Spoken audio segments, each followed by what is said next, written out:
So that became part of that process. Now what's interesting here, in order to help voters with their precinct, J. Kenneth Blackwell and the Republicans that control the state in virtually every county decided that they should consolidate and close down as many inner city precincts as possible.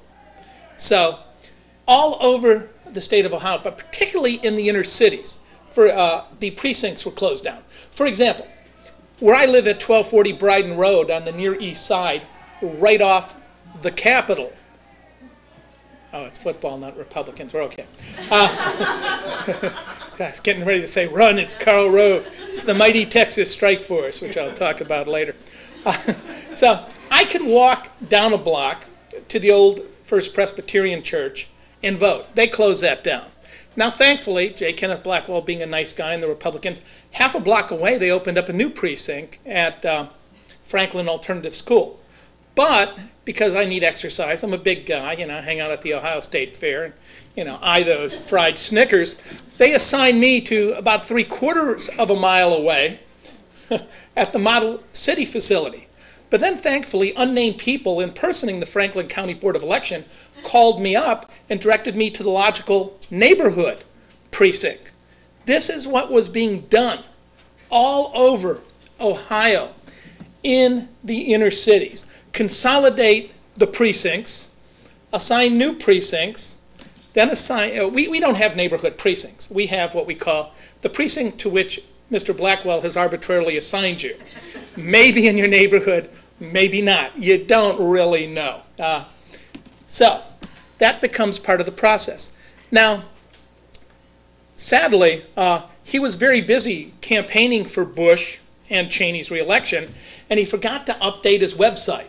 So if you went to the Secretary of State's office, and this is under oath at the Republican Congressman Nay's committee, both Democrat and Republican County Board of Election officials say, here's the problem. The stuff on the Secretary of State's site, where all the precincts were, was 6 months old. So if you went there, you couldn't figure out where you were headed. And now 2 weeks prior to the election, a couple dozen people arrived at the downtown Holiday Inn in Columbus. Right in back of that is the Republican state headquarters. And of course, right next to it is the BP gas station with a couple of payphones. There's also payphones in the lobby. And instead of using the phones at the Republican headquarters, certain members of the mighty Texas Strike Force with state-of-the-art public records and filings, much like Choice Point in the year 2000, a Republican night clerk who caught them doing this and who called the police on them because he was so appalled, says that as he listened to them, they had a list, they were using the payphones, he thought it was odd, they were calling up people on probation who were eligible to vote and saying, I swear, if you show up to vote on Tuesday, you will be arrested by the FBI.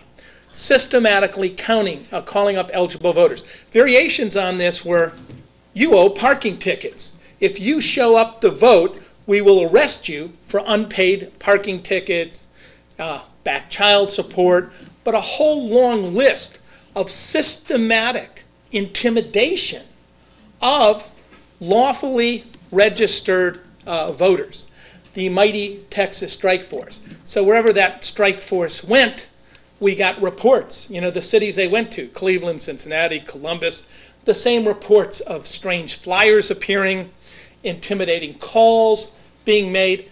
One Free Press writer, of course, that worked with us, decided to contact them and pretend like she was a Bush fan and she liked what they did.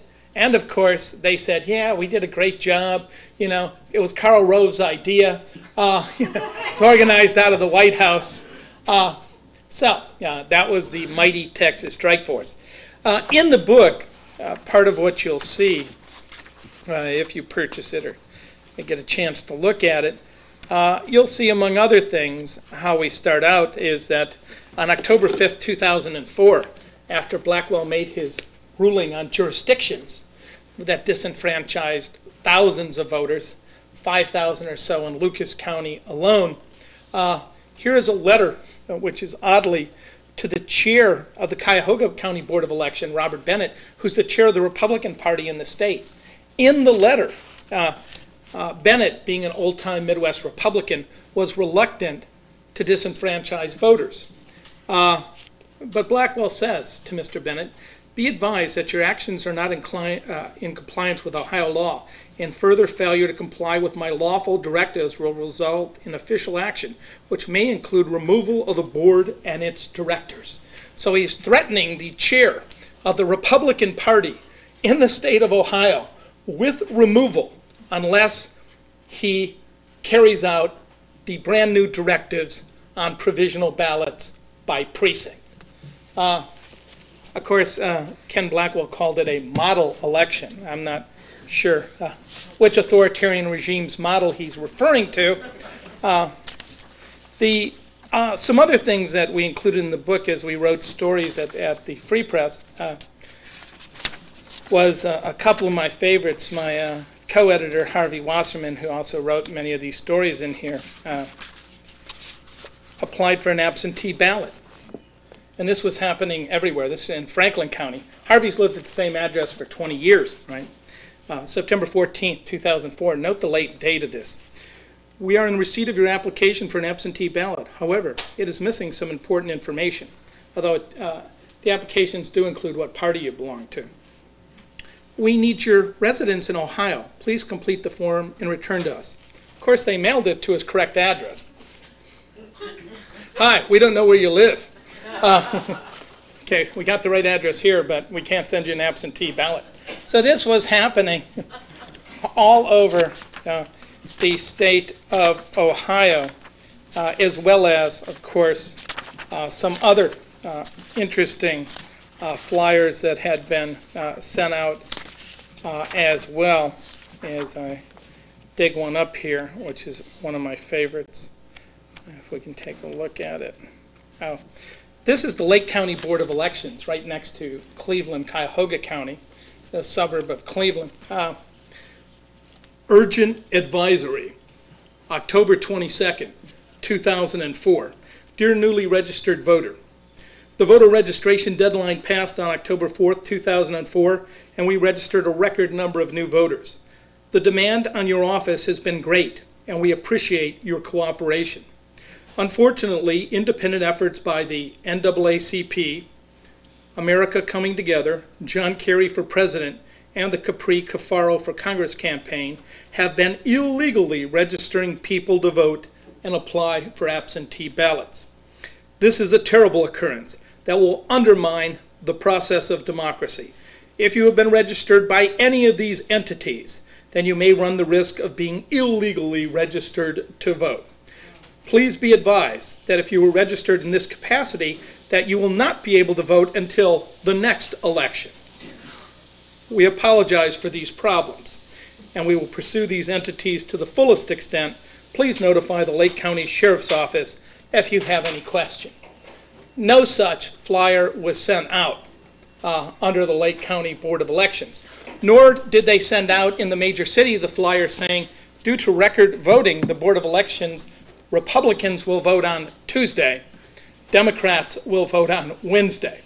These flyers, which might not be a threat to long-time, well-educated voters, remember we've got hundreds of thousands of new voters in Ohio, which brings us to Election Day.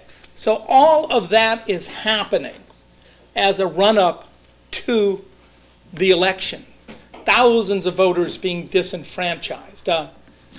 Including an operation in Cleveland where people from the Board of Election were coming around and picking up absentee ballots and delivering them. The only problem is the Board of Election had no such program.